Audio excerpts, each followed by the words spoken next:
For Panthers Fans Only is a sports podcast intended for mature audiences and contains profanity as well as extremely spirited conversation. What you see and hear are the sole opinions and depictions of each individual, not at all inclusive of the entire cast or any guests associated with our show. Thanks for tuning in, and always remember to stand on business.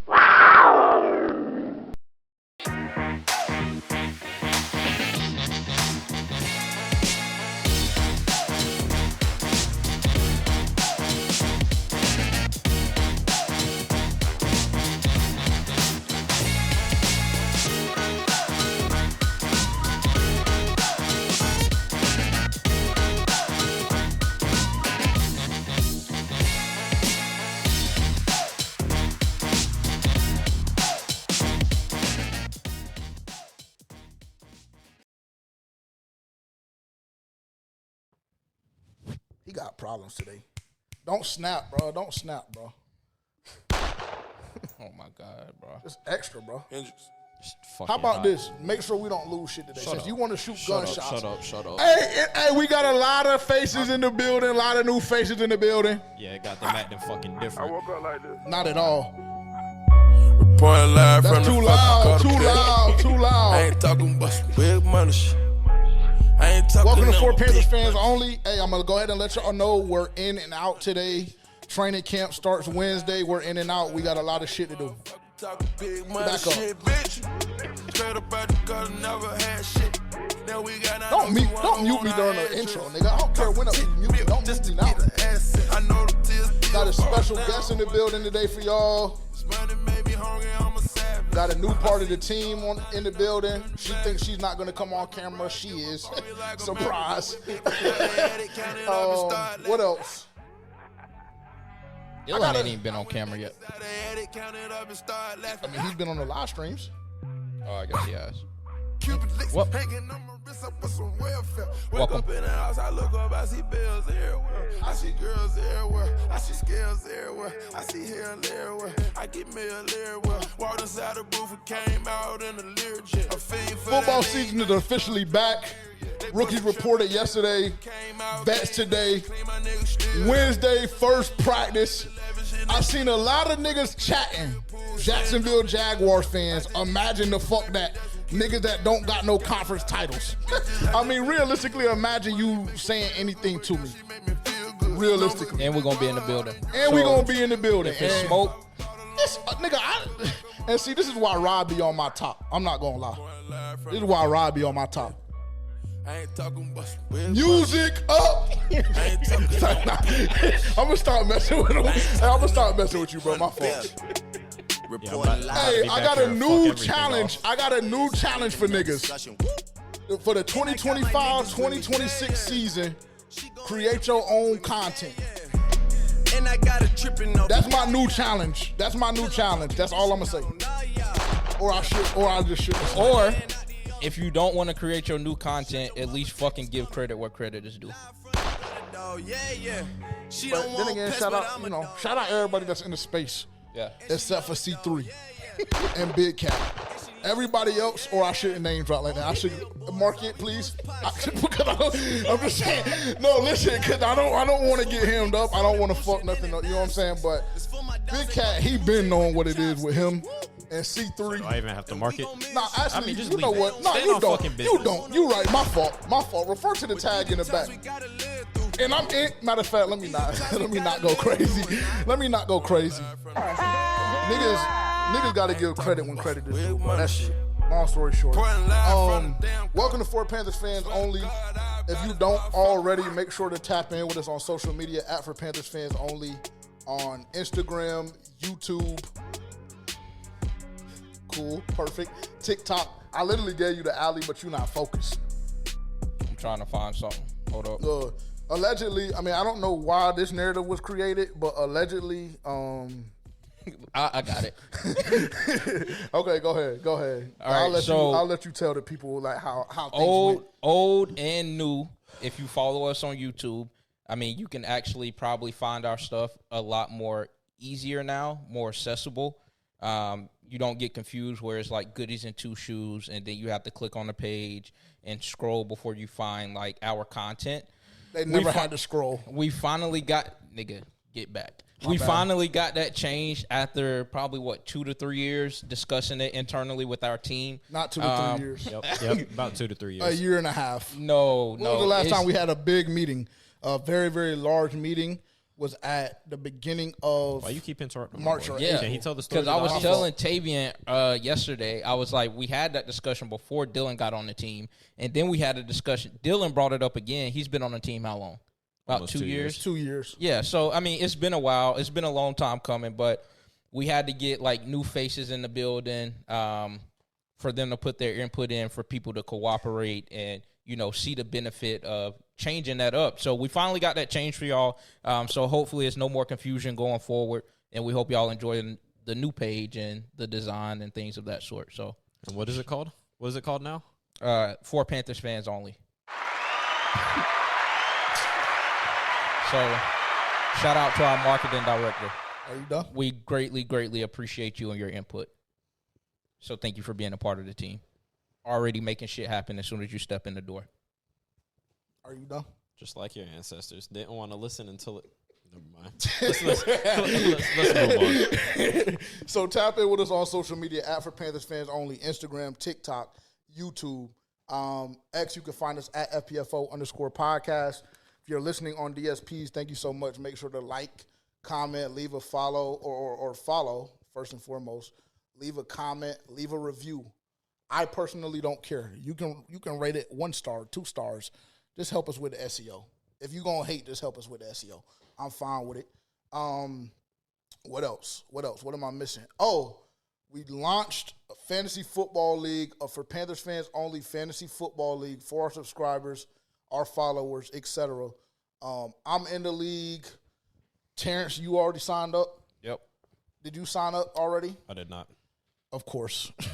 Of course. Why would I even to ask? give more spaces Why would to I the even ask? viewers, I figured we could all be on the same But do you team think that and they would draft want to together. participate in the league with you? You said so we can be on the same team and draft together? Yeah, like FPFO team versus our viewers. Or that's just so wrong. It is. I think we would That butt sounds like heads too much to even put together a draft. Yeah, I'm not gonna lie. I don't want to Because draft with you. I wouldn't be taking any information from Dylan. I'm gonna say that up front. And so we would we just need to Dylan be know separate, his shit though. separate, Dylan separate. be on his fantasy shit though for sure. Yeah, I'll just need you to resend the link then, because that bitch is No, I'm not buried. resending it. That If bitch you is buried in the chat. if you want to sign up for the fantasy football league hosted by For Panthers Fans Only on the NFL app, click on the link below. The link will be in the description. On YouTube, it'll be in the description. All DSPs, very easily accessible. Easily accessible. I don't need any questions. Listen, I got a lot going on in life right now. I don't need anything extra or additional on my plate. So if you want to join, cool. Just click the link in the bio. We would love to have you. If not, I mean, is it going to change anything for me? Absolutely not. Long story short, appreciate y'all all for being here. Appreciate y'all for tuning in, specifically on YouTube. Like, comment, subscribe, turn the bell notification on so you can be notified every time we drop anything. A lot of big content ideas on the way. We got training camp tomorrow.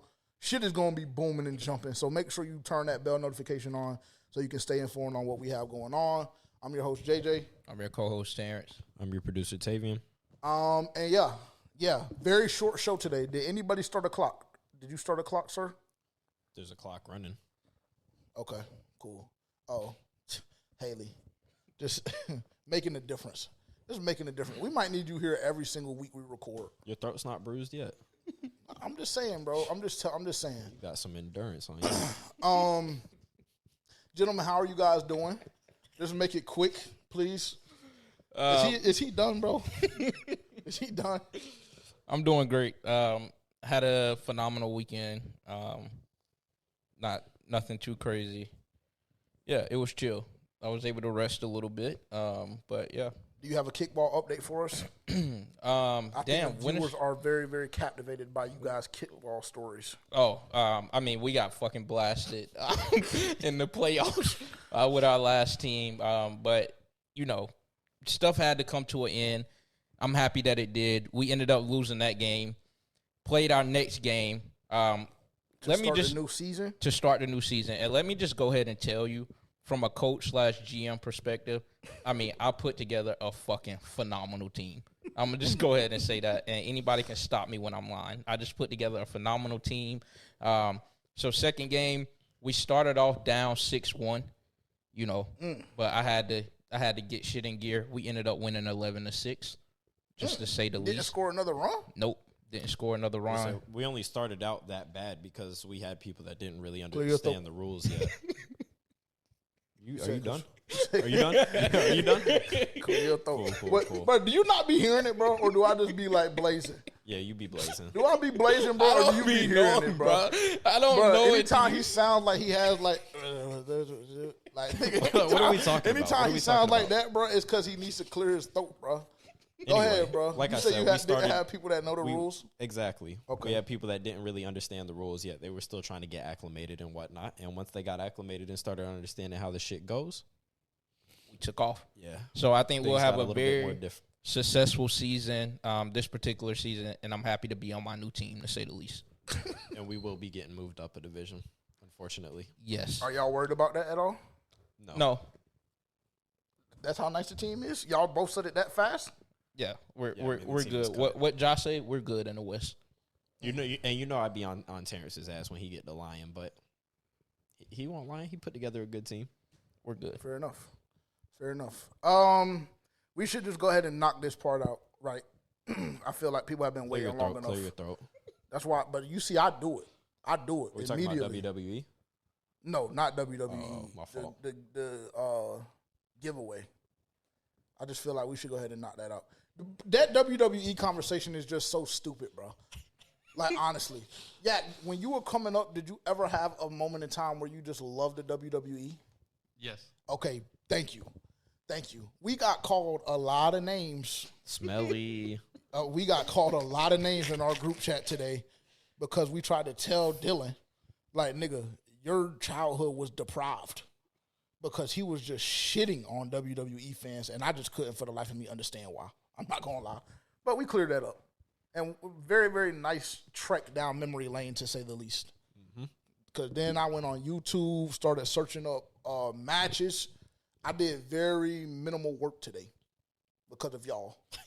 So. I'm not going to lie. When I was looking at all that shit, I was getting that feeling of being like a kid again. I wanted to jump off of something. Yeah, like realistically, how do you not know about the Hardy Boys? He knows nobody. From North Carolina. He knows nobody, it seems like. Yeah, he knows nobody. Shout out to Dylan. Very embarrassing. I mean, but then we got called dweebs and nerds. But then this nigga said something about Star Wars. And I'm just like, nigga, like realistically, I'm not going to lie to you. Like, if you want to talk about dweebs and nerds, I mean, oh my God. And that's with all due respect to everybody that likes Star Wars and is a fanatic. But I'm just telling y'all, like, don't try and compare WWE fans to Star Wars fans because and the rationale, too, was even more insane. The rationale was Star Wars is more realistic than WWE. Oh, my God. When he said that, I lost it. What? I lost it. I said WWE is scripted, but it's real. Them niggas got to be athletes to do what they do. Yeah, I mean, when you have people like The Rock, who he had a stint in the NFL, right? Yes. You have people like Brock Lesnar, who went to the MMA/UFC. And NFL. Yeah. So, I mean, Goldberg, he had a stint in the NFL. So, I mean. Yeah, you got athletes. Yeah. You got dogs. And then all of them become actors. Legendary actors at that. So. Or coke addicts. Yeah, one of the two. I thought that's where he was going. But yeah, so that's that on WWE. We actually ran a poll. I should pull that up really quick and update you guys and the people really quick, shouldn't I? Absolutely. Especially if it just furthers the point. Yeah, I mean, so far it only has 65 votes, but 69% say yes, 31% say no. The question was, have you ever been in love with the WWE/WWF at any point in your life? So, I mean, if you haven't, just seek help. That's it. Or I shouldn't say that. Or Whatever just go. It's your platform. Go back and do your research. Yeah, that too. I mean, I have 2 matches that'll turn you out for life. if I send you the 2 matches that I sent. Bro, as soon as I opened that match with the Hardy Bros in it, oh my God, they started smacking them chairs around. I started crying. Oh my God, bro! And that wasn't even. I don't even think that was the one when Edge's spirit broke off the ladder. When he was hanging from the belt. That was insane. When he was hanging from the belt. I thought he was going to die. No, Kizzy. Like, bro, what, like, crazy shit. So I'm assuming that a lot of you guys are here because of the giveaway, which, I mean, that makes sense. That tracks. So what we're going to do, everybody's name has been added to the list. I'll go through the list one more time to make sure we're good. Isaac, Brian, Harley, Corey, Hatchet, Dez, Kendra, Justin, Trisha, and Jason. All on the list. So it's just very, very simple. It's very, very easy. We're spinning the wheel for 45 seconds. The winner will be announced on Instagram. Once you guys see this video, the winner will already know because we're going to call them actually right now whenever the winner is selected. So yeah, very, very simple. Again, this is for our FPFO Road Game Experience. This is the first time, our first annual FPFO Road Game Experience that we're running. But this is going to be something probably that we do annually, honestly, because I love the idea. I love the engagement. I love being able to go on road with other Panthers fans, etc. So just very excited to finally have our winner. And yeah, that's all I really have to say about that. I need to make sure that this is going to spin for 45 seconds. Spin time, 45. Perfect. And let's go. Let's rock. And I would like to see the winner before you announce it. Okay, that's no problem. I'll actually let you announce it. It's spinning. So we lit. We good. I can see it off his glasses. Yeah, I mean, it's spinning for sure. It's spinning for sure.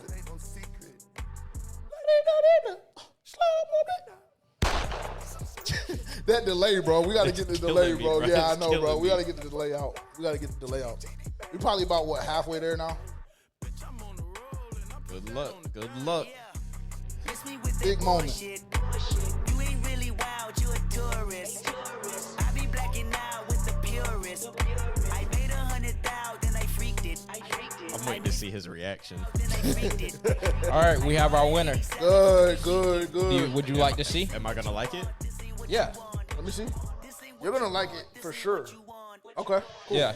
So our winner for the FPFO Road Game Experience to Arizona against the Arizona Cardinals will be Dez.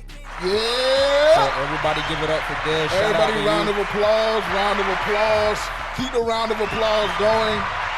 Shout out to Dez. Shout out to everybody that participated. Let me make sure we have his name. Desmond Zuniga. Desmond Zuniga. Shout out to Desmond Zuniga, man. You know, gonna be a very exciting time. Let's give him a call and see if we can get him online. Now, I told everybody. We got to get him to pronounce his name on air. Oh, yes, 1,000%. 1,000%. Let's see what we can do. I told everybody to be by their phone around this time. So, honestly, the timing was perfect. I'm going to call him twice if he doesn't answer the first time. Hello? Yo, is this Des? What's up, man? Yeah, it's Desmond. Desmond, what's up, bro? It's JJ with FPFO. How are you? Good, man. How are you doing? Doing good, man. Doing good. Just called to let you know that you were the winner for the FPFO Road Game Experience, man. You coming to Phoenix with us. Oh, for real, man? Yeah, bro. Yes, Sirski. What's up, man? What's popping, bro? What's popping? Dude, I saw the number. I saw it said North Carolina. I was like, oh, man. Yeah, for sure. Where are you located, if you don't mind me asking? I'm from Fresno, California. Okay, that's lit. That's lit. So we reached all the way to the West Coast, all the way to the tip of the West. I like that. Panthers fan since 2008.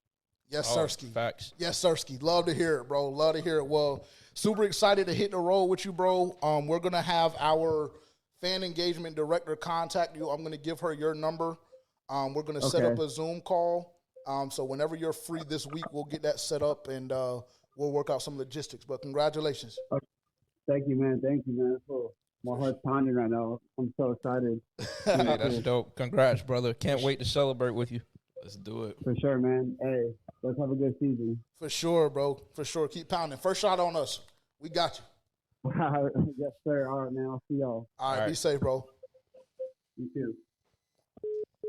All right, y'all. Give it up one more time. One more time, please. Yes, absolutely. Absolutely. This is by far the biggest and best giveaway that we've ever done, man. I mean, I'm not gonna lie, like y'all just heard, bro. Like all the way to from Fresno, California. Just like that shit is crazy. Insane. Yeah, that shit is crazy as hell, bro. So shout out to everybody that made this giveaway work and made it possible. And yeah, bro. Like I'm super stoked.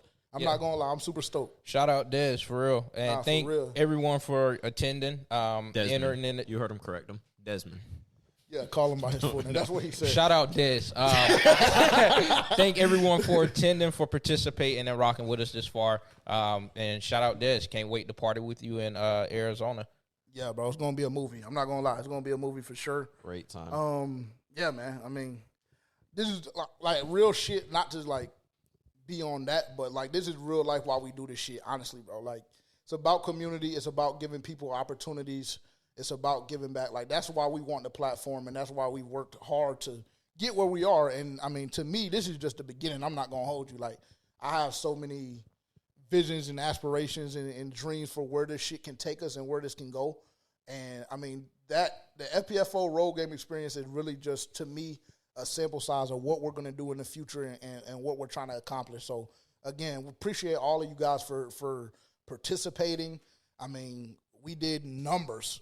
Honestly, like I said, like very, very close to 2,000 entries, over 700 people. Like really just crazy shit, man. So again, thank you everybody that participated.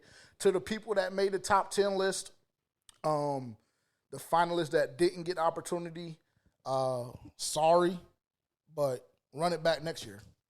That's it. That's all I can say. Run it back next year. And stay there was tuned going to for be a loser. There was going to be a lot of losers. Yeah, like, one out of 1,700, 1,800, 1,900 entries. So, yeah. I mean. So even be grateful you even got in the finals.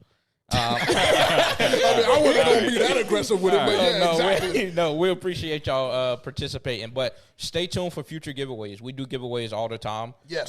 We do jersey giveaways. We do game ticket giveaways. So this is not the end for sure. So definitely stay tuned and keep the notifications on. Most definitely. And, I mean, just piggybacking off of what Terrence just said, bro, like we literally – do giveaways like damn near too much, honestly. Damn near too much, but like I said, this is why we worked hard to get the platform. This is why we worked hard to get the platform.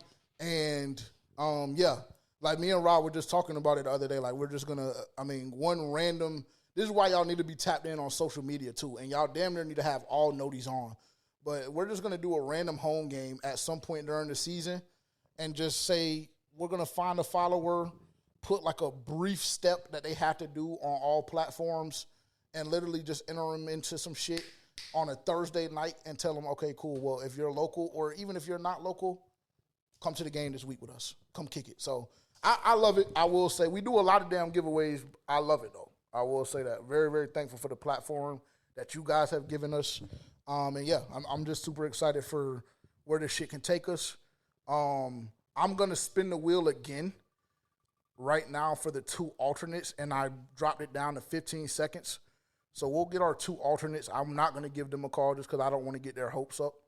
And I just don't want to be a dick. So Justin was the second one. Let me screenshot this.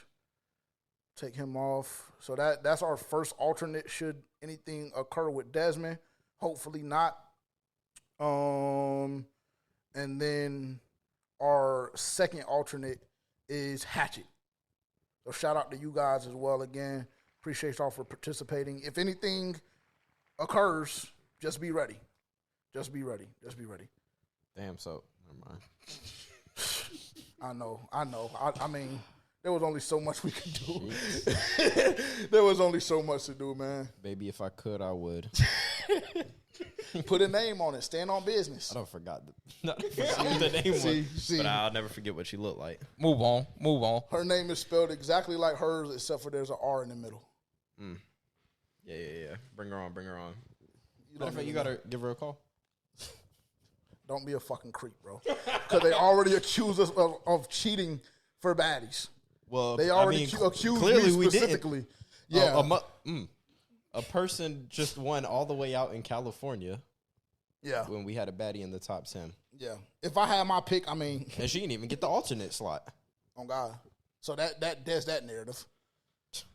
But to be honest, y'all are partially responsible for that shit. Because y'all be feeding into it. And Dylan, too. Well, from time to time, you've been. You've done it, though. I've done what?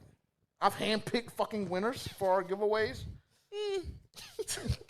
Okay, cool. All right, cool. So now I'm just a cheating bitch. Okay, cool. No worries. I get it. But this is also coming from the person who had to be removed from everything to do with the giveaway because there was such a rampant scandal from his end with the possibilities of him ranking. Whoa. Are we talking about me? Yeah. Are we talking about me? Yes, nigga. So take it with a grain of salt. Yeah, very true. Okay, so can we elaborate? Like what? Nigga, we just know you had like 30 people enter 5 times.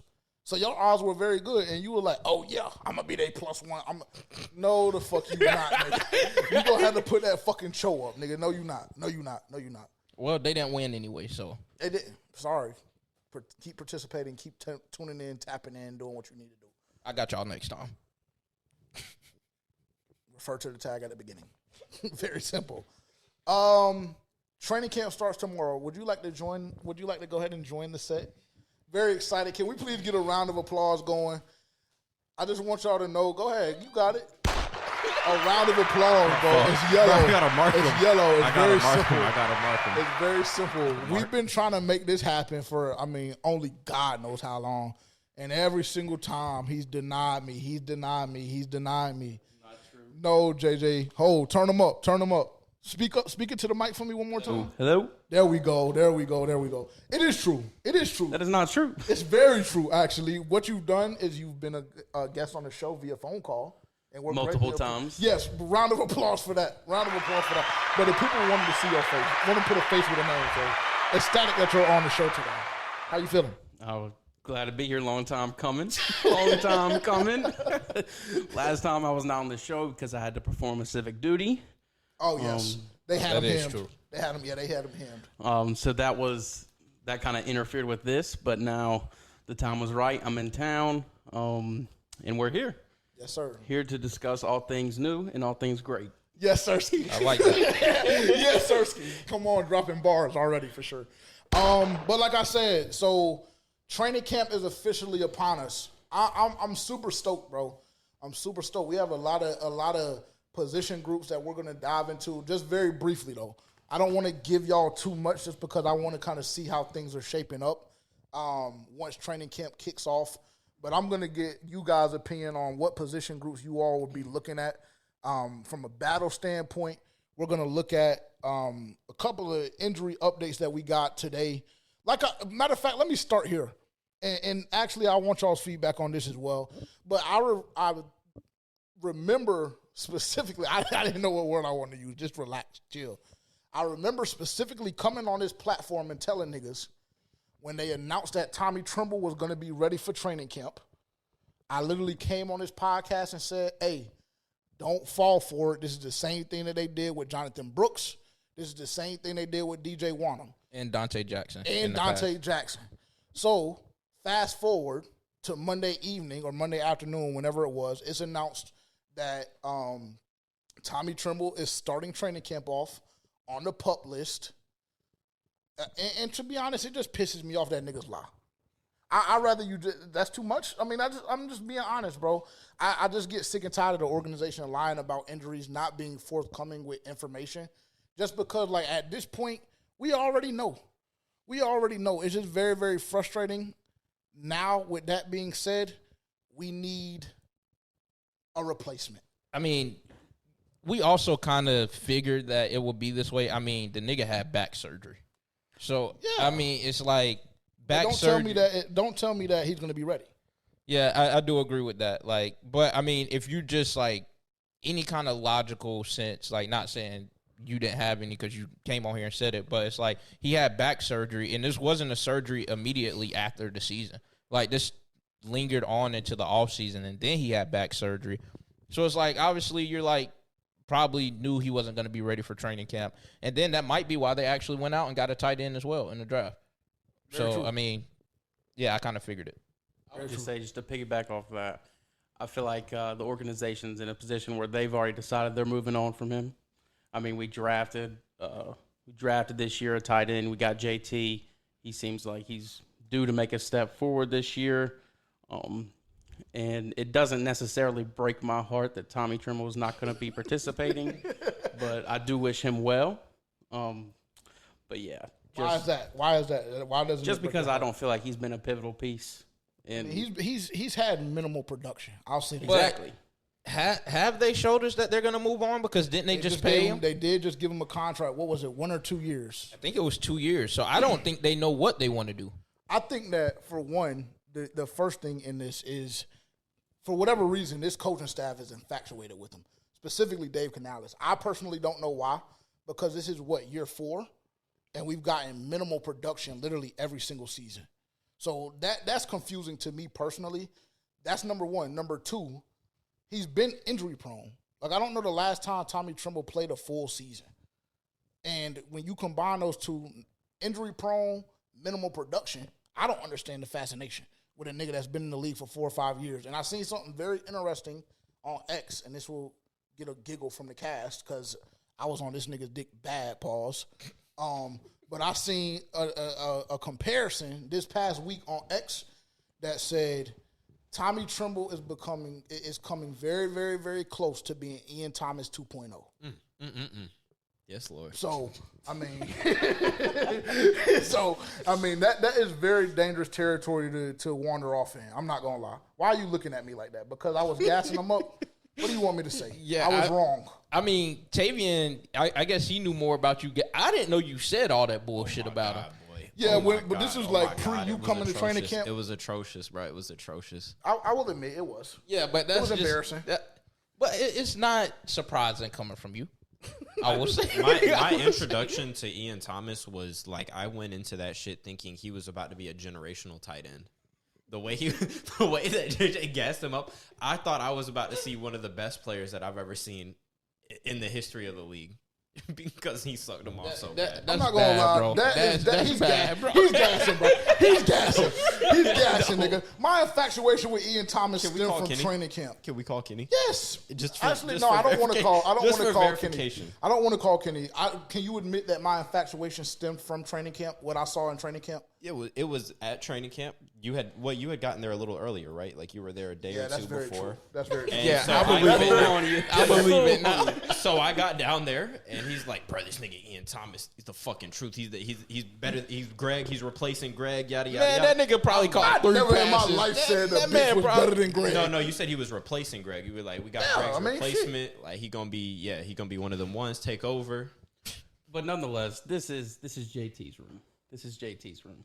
I mean, I'm not gonna go that fast because I don't like Mitch. Mitch's room. You don't like Mitch? I do like Mitch, but JT going into year 2, he showed promise year 1. I believe so. Yeah, before he got dropped on his neck against Kansas City, he showed true promise, and I think this is his room to me. I mean, I see him taking a pretty big step forward this year. Okay. You know, I mean, I just feel like a tight end could be the quarterback or is the quarterback's best friend. I think him and Bryce could find a really good connection and kind of take off this year in some sense. Fair enough. My thought on it, so I just looked at the contract for Tommy Tremble. So we just gave Tommy 2 years for $10.5 million.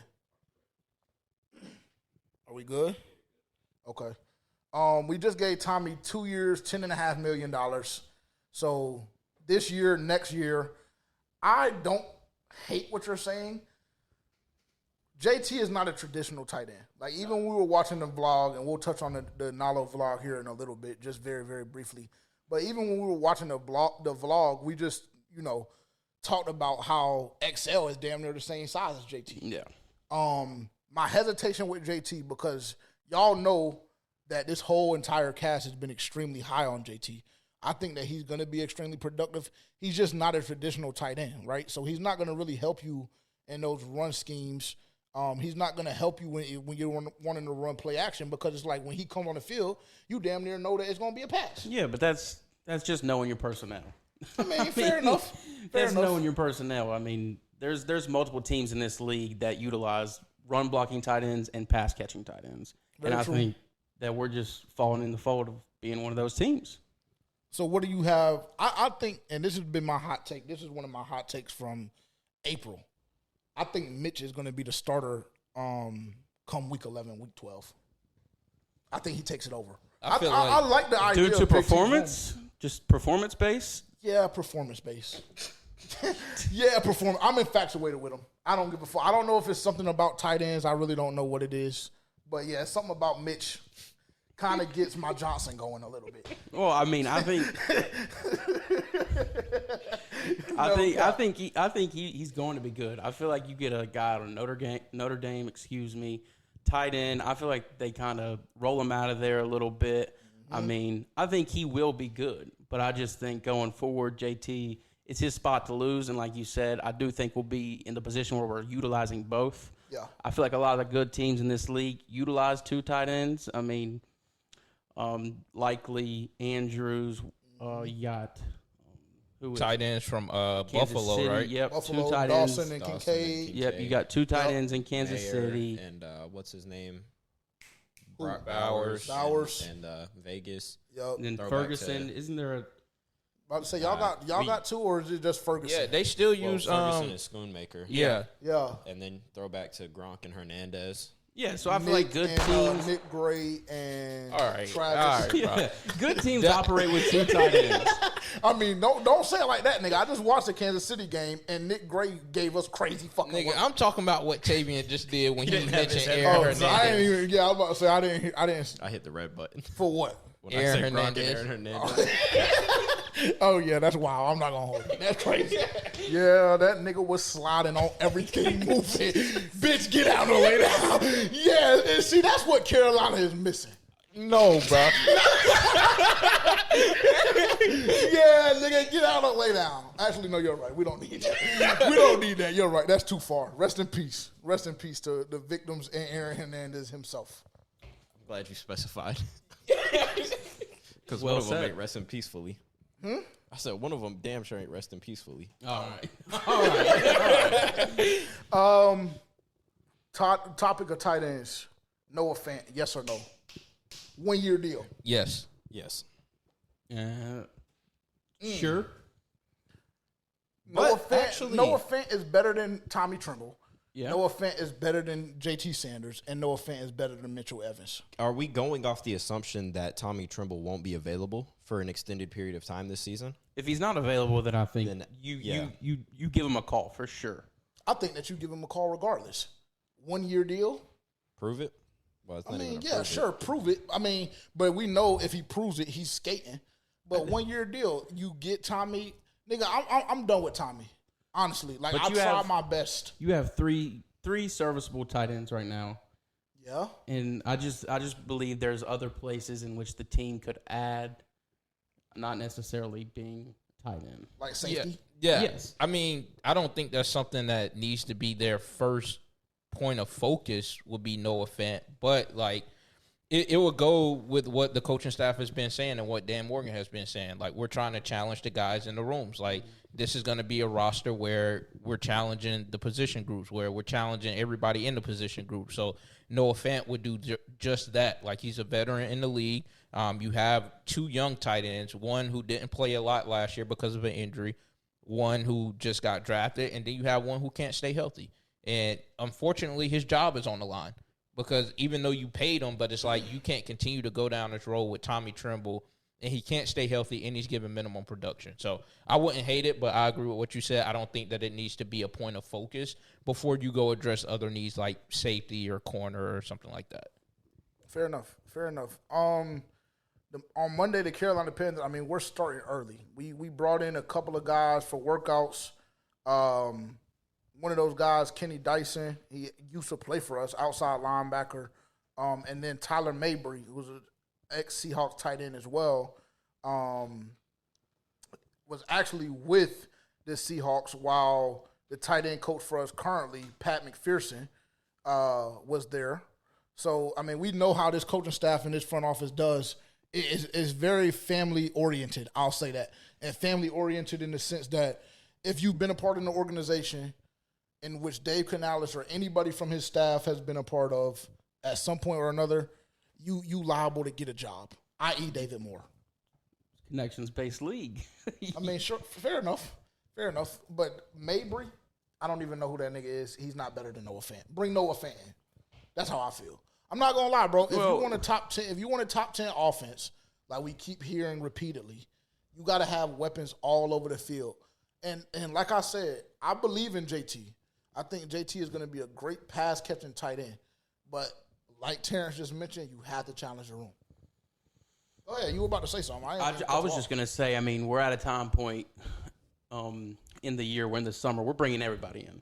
So everybody is getting a look. Our roster is massive right now. So, I mean, bring in everybody, get a look from everybody, and I guess see how they perform going forward. And that'll let you know.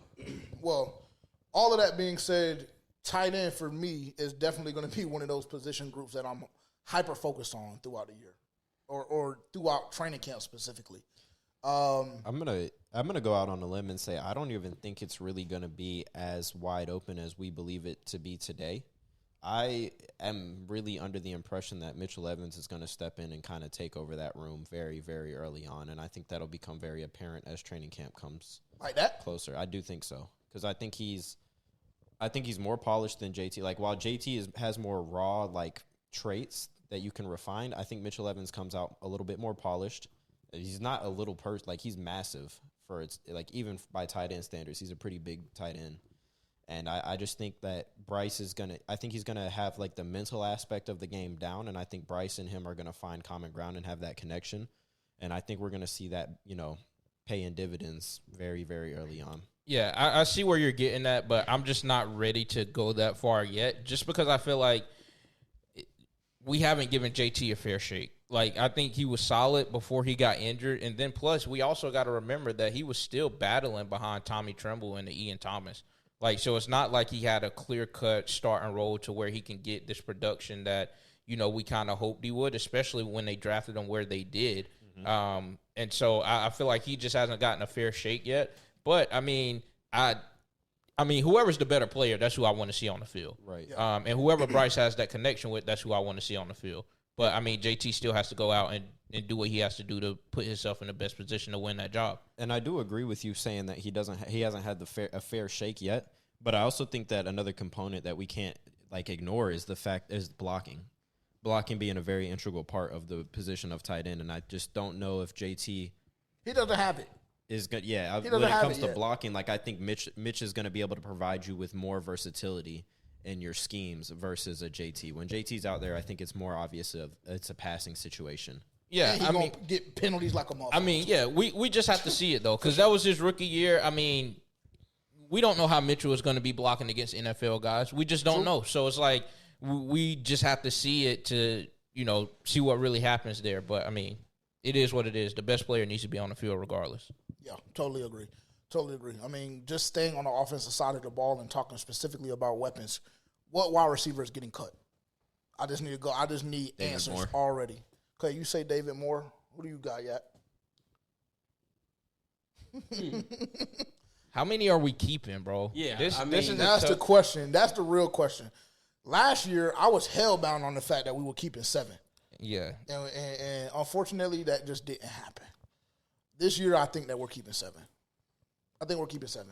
Because it's just very, very hard for you not to, bro. Whichever one we do not keep, we're gonna try very hard to retain. I'm not sure I'm not sure if they'll clear waivers because I feel like our main core is very serviceable when it comes to being wide receivers in the NFL. So whoever does not make this roster, I feel will find a different home. Unfortunately, fair. And unfortunately, that just might not be us. So I mean, wish them the best of luck. There's names on this list who are obvious, probably getting cut, but I just don't know. Well, let's go through the locks. If it would even matter. XL Nalo, Adam Thielen. Who the fucking break? No, bro. His mom said don't call him Tet. His mom said don't call him Tet. So who am I to keep calling him Tet? Why are we just assuming that XL is a lock? All right, bro. Hey, don't, bro. Don't. We're in the mood of business, nigga. Football season is here. We don't need content that bad no more. XL, Nalo. Yes. Thielen. Yeah. Renfro? I'm putting Coker up there first. To be honest, them three are the only real locks to me. Because there's a lot of question marks outside of Jimmy Horn's a lock. Yeah, Jimmy. But I think Jimmy's a lock. He could be returner. They can push him towards that way. He's very versatile. At the very least, he's locked in at a returner. Yeah, he's a lock. Blackshear, thank you for your services. I personally don't even know how in the fuck that nigga has made it this long. I'm not gonna lie. I'm not gonna lie to y'all, but cool. That's your boy. No, it is. It is. But unfortunately, you have no value here. We got a young guy in Trevor. JB is coming back next year. Hopefully. Thank you. Thank you for your services. And I also think Jalen Coker's a lock, personally for me. I do too. And see, I just don't know how. I just don't know how confident I am in that, bro. The injury issues, and I'll just stop there because it's not like it's a long laundry list of things that will prevent him from making this roster. But I believe that he's gonna have to come out in training camp and prove it, bro. I just don't know if Coker is just a lock. I see a lot of people on X saying like, "Yeah, Coker is a lock," and they're already adding him into that top 4 or 5. I just don't know, bro. I think this room is wide open. I really do. Because like y'all said, Jimmy Horn is a lock. Tet, XL, Adam Thielen. That's 4. Okay? And then shit kind of gets convoluted a little bit. Because I just don't know with the way they've been sucking Hunter off, and I know we talk about propaganda. I understand that. But propaganda comes from the team more so than all beat reporters. Well, if you're thinking that we're keeping 6 or 7 receivers, like, I mean, is he getting beat out by TJ Luther? No. Dan Chizina? He might. They like him. They brought him back. We re-signed him, and he. You listen to Coach Bates talk about him. Bryson Tremaine, I just don't think these are guys that he's getting beat out by. So if you're under the belief that we're keeping 6 or 7, then he's definitely a lock. Okay. And I think that even if we don't, because you free up an extra spot, if you just want to strictly put Jimmy Horn as a returner, then you're going to free up an extra spot there. So I think either way we look at it, me personally, I think he's a lock just based off of that. Okay, understood. We have 12 on the roster right now. I believe that's what I just counted. I believe it's 12. On the Correct roster? me if I'm wrong. Yes. Okay. And so that means 5 have to get cut. At least 5. And to be honest, I think that 6 is probably more realistic than 7 for us to go into the season with. Because unfortunately, there's going to be a lot of additions and subtractions throughout this summer, as we know. That's just how it goes. But transparently, if I have to sacrifice taking 7 receivers to take 6 or maybe even 5 for extra depth in the secondary, I just have to make that decision. Because we can go ahead and segue into that. I don't know if you were looking up anything specific for wide receivers. Okay. I had mine. Okay, cool. I don't know. I think that Coker is on the bubble to me. David Moore is on the bubble to me. And Hunter Renfro is definitely on the bubble. Those 3 guys are, even if they only keep 2 of them, David Moore, thank you so much for your services. And for what it's worth, they already have Jimmy Horn listed as the number 1 punt returner. For what it's worth. Very early, but. Yeah, but we also used that depth chart probably a couple weeks ago. Yes, no, 1,000%. So, if we're just going based off of that, then I think he's good. And then plus, like he was saying on Nightcap, or like they were bringing up on Nightcap, that coming out of training camp, his name was mentioned as one of the hottest receivers coming out of training camp, not just in the Carolina Panthers training camp, but across the league as far as rookie receivers. Yeah. So I think based off of that, even if Carolina doesn't think that he's a lock, that's not a guy that you want to put on the open market and be like, find a new team. No, you can't do that. I think he would get snagged up very quickly. Oh, for sure. Yeah. Secondary wise, something else that I'm going to be looking at, because we've had this conversation ad nauseum all throughout the off season. Their ass. I'm getting to a point where I'm going to agree with you. I've tried to defend it for as long. I've tried to defend it for as long as I could, and I definitely want to hear your thoughts on this, because his thoughts are apparent to me. So Somebody's buzzing. Oh, that's you? Hotline blinging, ain't it? But his stance is very, very apparent. And we've talked about being one injury away in the secondary. And unfortunately, that injury, God forbid, cannot be J.C. Horn. Because if it's J.C., hey, I love Mike. Matter of fact, I think I'm going to get a Mike and Jimmy jersey next. I love Mike. But unfortunately, he's not a cornerback one. And if he goes down and we got to roll out Mike Jackson and Shaw Smith-Wade with Damani Richardson, who I love, beside Trayvon, I just don't know how that secondary looks. So I just want to know how y'all are feeling about it. I know that you said a couple of times. I mean, we don't even have any bodies back there, bro. I think we have 2 backup cornerbacks, one in the slot. So we have like 3 guys in the cornerback room right now that if we have an injury, we can pick from. That's alarming. But, I mean, this is the time, like I said earlier, to bring any and everyone in. Yes, all hands we have on to deck. see all capabilities. This is the time to see it. If somebody could step up for us this year, it would be big. And just I agree with you in saying that back end does not feel complete yet.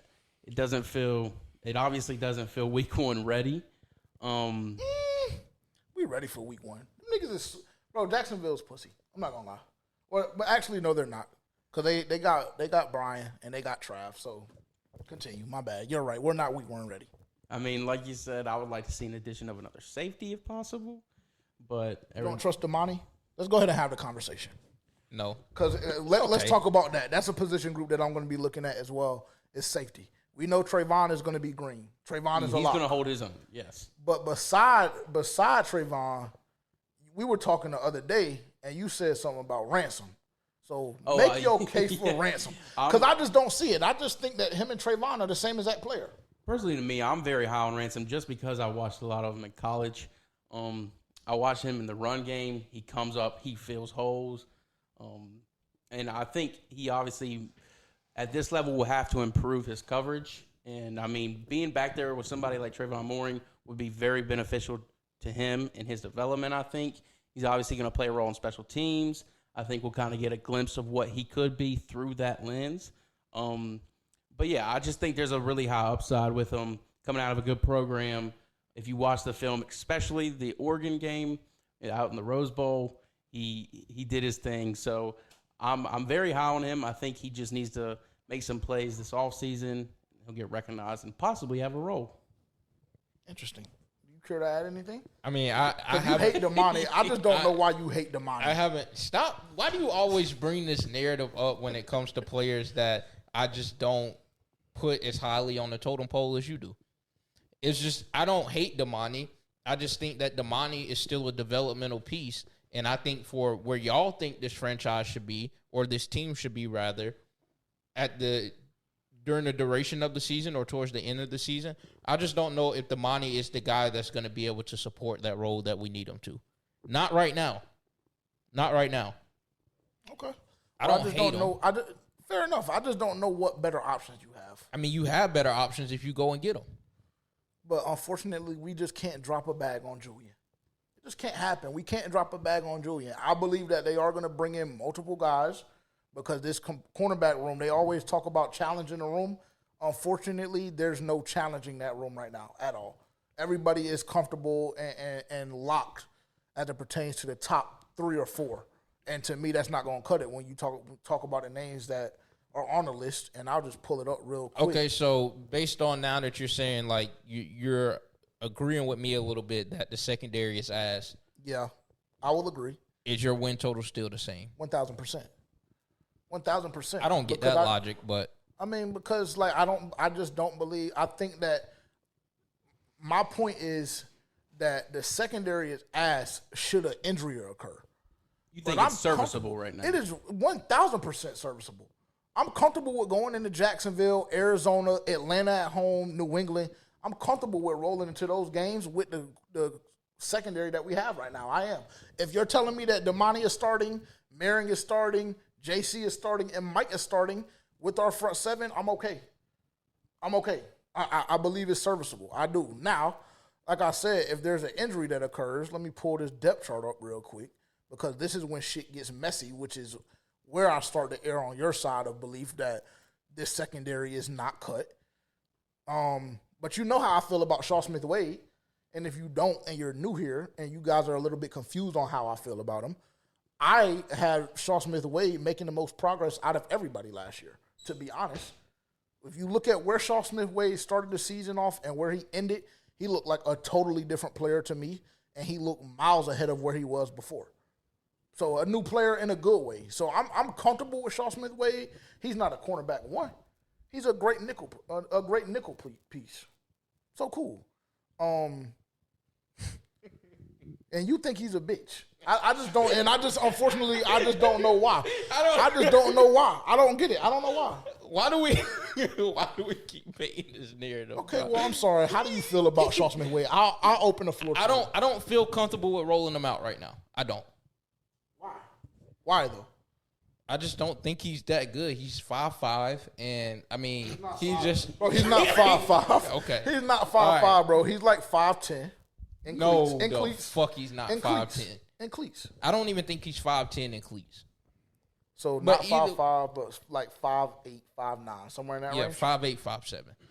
But either way, it's just like I just don't feel comfortable with rolling them out. And I think, and I told you this a couple weeks ago. Yeah, I think he improved on a team that was the worst defense in NFL history. I don't think that it's hard to find a guy who just looks a tick better than what he did at the beginning of the season when the whole fucking side of the ball is ass.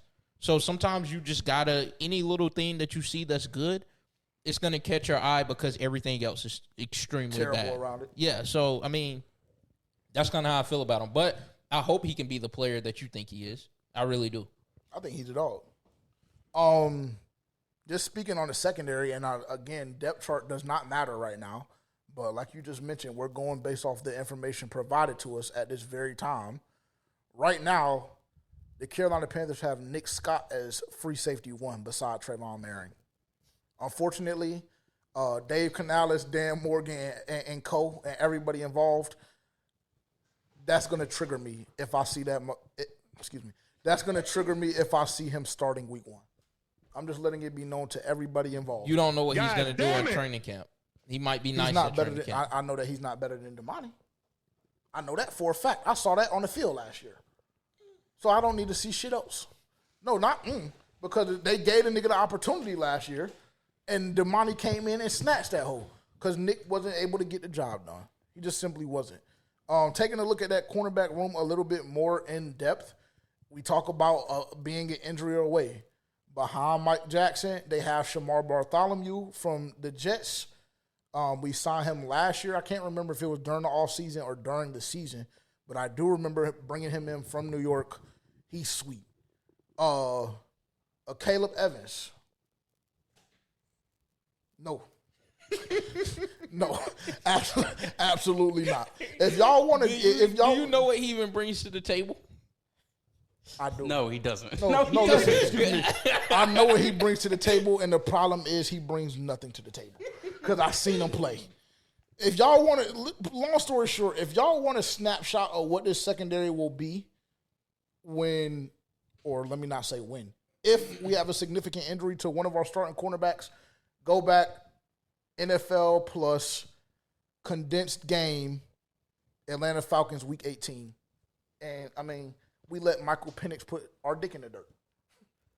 So, yeah, I would agree with you. I also just want to clarify, because you kind of attacked Terrence for the Shaw Smith-Wade thing. I feel like that's me. Like, I feel like I'm the one that be hating on him. And I think that's been since draft night.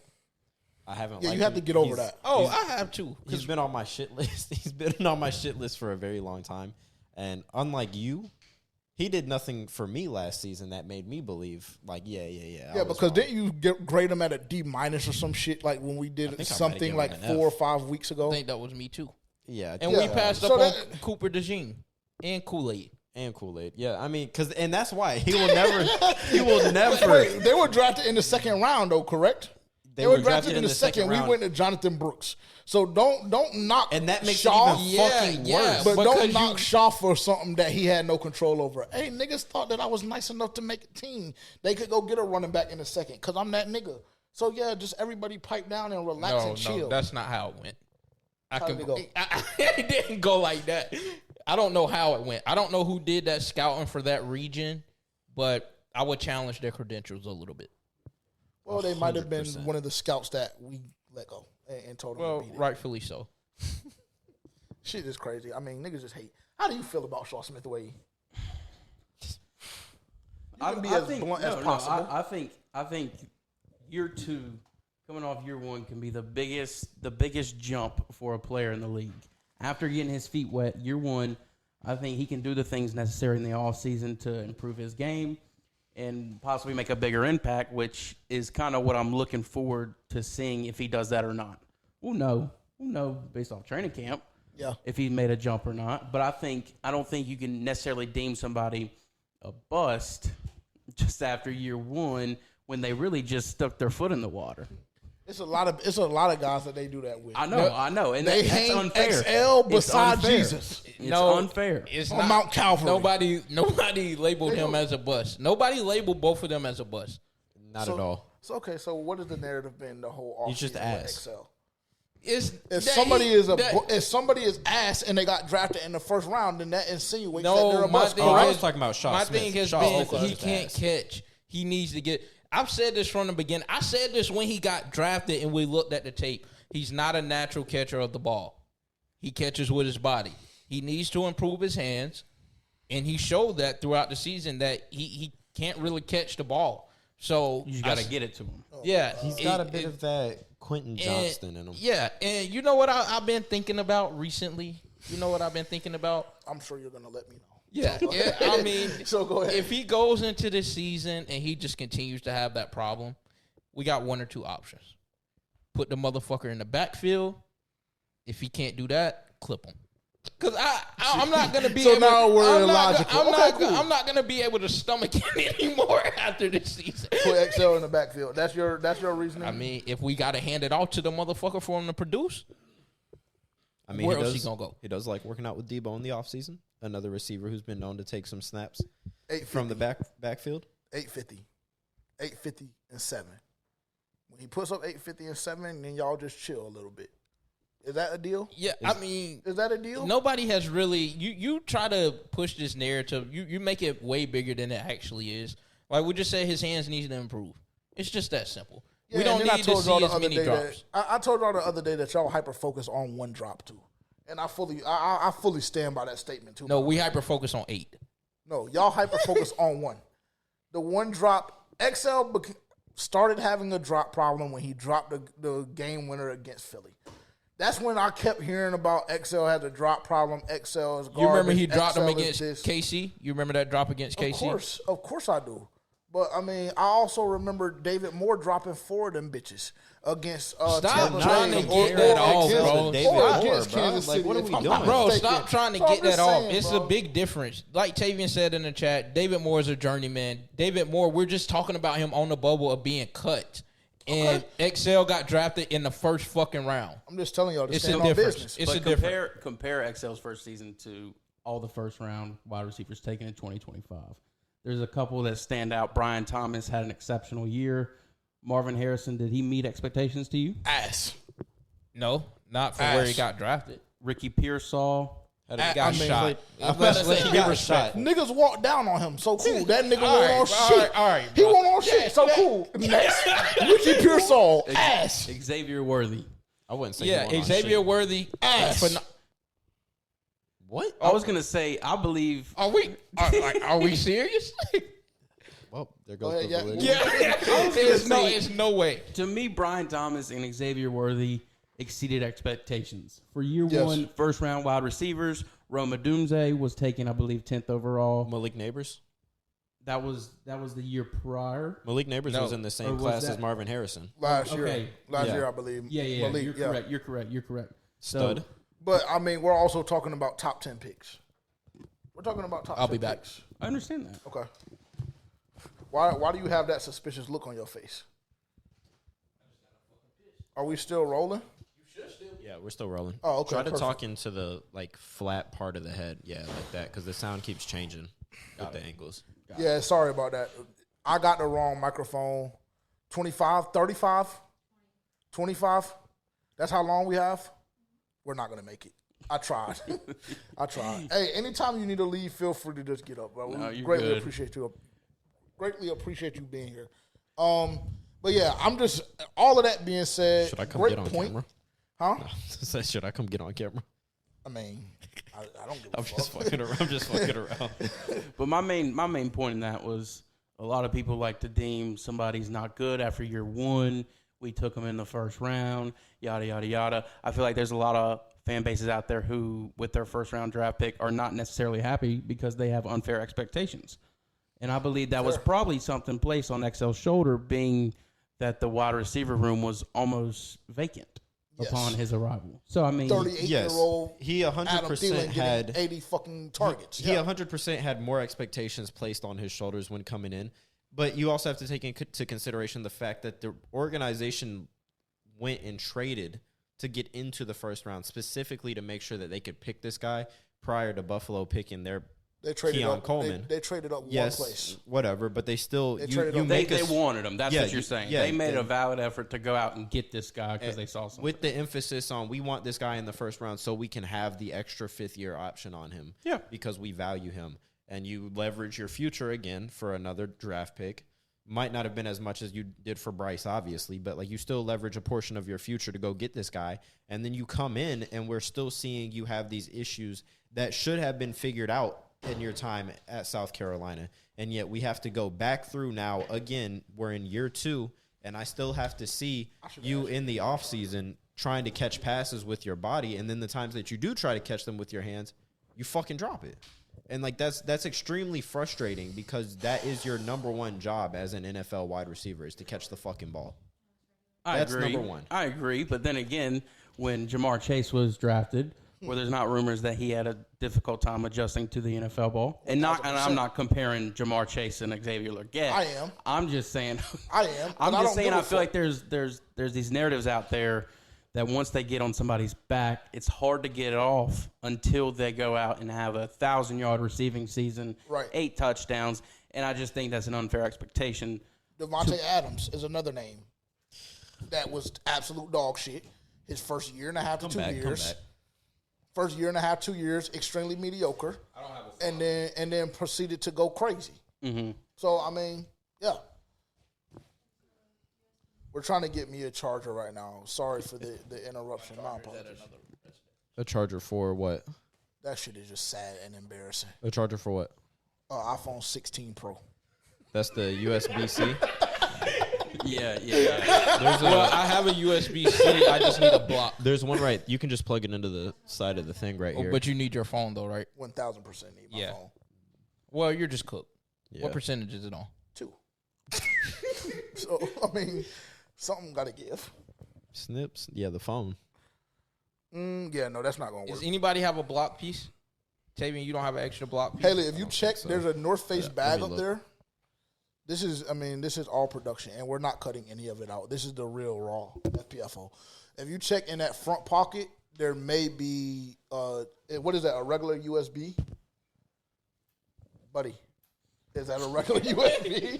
Is that a regular USB? Yes, boy. You literally have a charger port in here. Is it dead? Oh, yeah, let me see that. I don't know. Let's give it a shot. He telling me I'm sad, but don't got his shit in order. Come on, camera. Come here, bro. Come here. You have to get introduced to our fans on YouTube and all DSPs. Nowhere. You can just come right here. Just introduce yourself. Yeah. Or you can come sit right in the middle. Either way. Okay, perfect. Good. Okay. I told y'all we have a lot of new faces in the building today.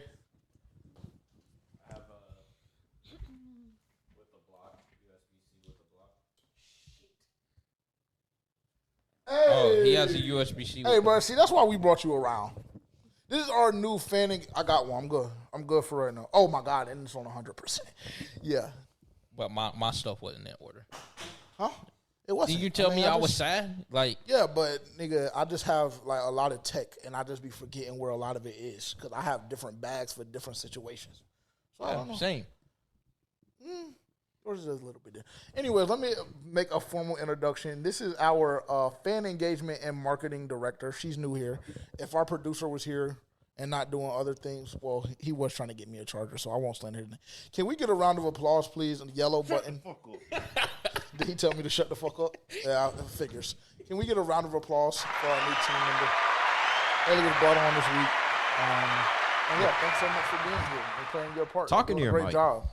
Nigga, I need you to just be able to fix it. If I need to hold it like this, then I just need to hold it like this. Thank you for being here, Haley. Thanks for having me. You're very welcome. All right, you can leave now. You just like seem so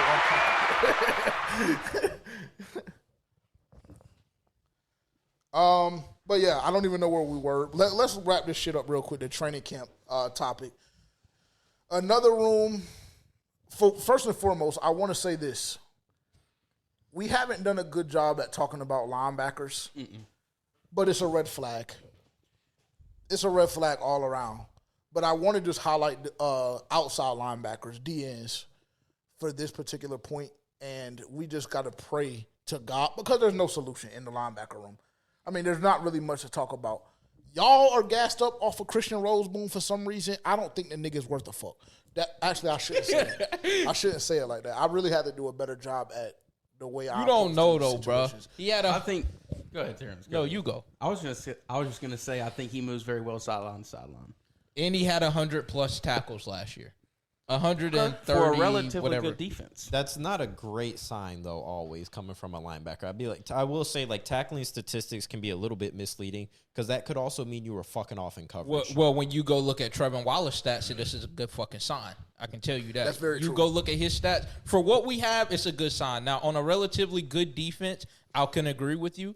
But for being the worst defense in NFL history, like anything around that area is a good sign for us. But I do agree with you if you're talking about a relatively good defense. Had 100 tackles last year. To me, that shows me he did play with a really good defensive line in the Rams, which they freed up a lot of those tackles for him. Mm-hmm. And I'm very high on this defensive line, so I feel as if they could do the same. So we'll just have to see what comes of it. But like you said, we'll kind of get a clearer picture during training camp.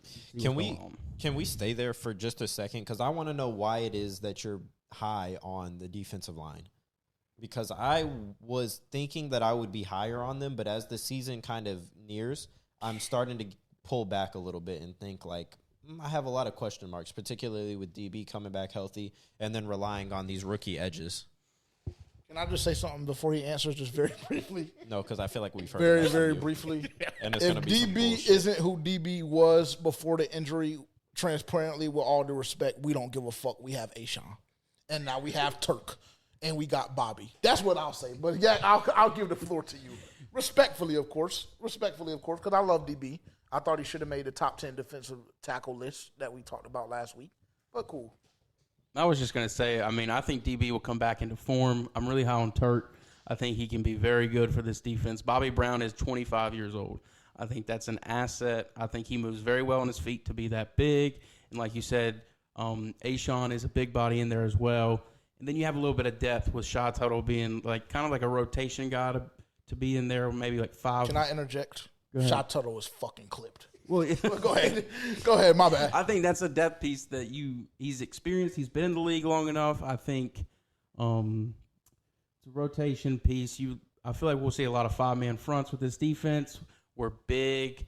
That's one thing I'm really excited about. I feel like we haven't had like a really, really big defensive line for a while. I feel like we're coming back into form on that. Ever since what, like K1 Short? K1 Star. I mean, those were very big bodies, eating a lot of blocks up, allowing for those linebackers to run havoc. So I hope we can see some resemblance of that in this defense.